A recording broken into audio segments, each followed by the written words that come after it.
আসসালামু আলাইকুম। সবাই তো ভালো আছেন?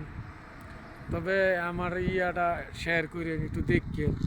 তবে মনে করেন যে এই দেখেন, মনে করেন যে এই শেখ হাসিনারে সরাইছে, সরানোর পরে এখন মনে করেন যে এই যে দেখেন, এখন কি এর বিলে এই হাইকোর্টও গিয়া বিলে কার এই ইন্দুরা বিলে এই কোন কোর্টও বিলে গিয়া বিলে গলা কাটতে লাইছে।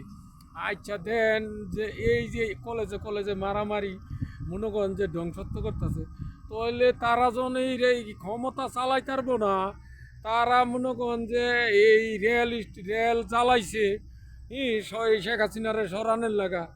এরপরে মনে করেন যে আরো 12-13 বছর আগের টেবিলে তারা এই পরিকল্পনা করছে। তাহলে তারা যে এই যে সরকার শেখ হাসিনারে লড়াইলো, এখন মনে করেন দেশ মনে করেন এইভাবে ধ্বংসত্ব, ওই হ্যাঁ এইটা চায়, হ্যাঁ ওইটা চায়। মনে করেন যে তারা মনে করেন যে এই ধ্বংসত্ব যে করলো, দেশের যে গৃহযুদ্ধর ভাব বানাই দিল।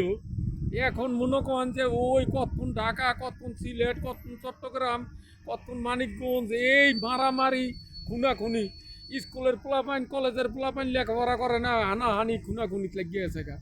তারা সরাইয়া তারা কি চাইলো এবং কি করতে চায় দেশের এইভাবে ধ্বংস কইরা।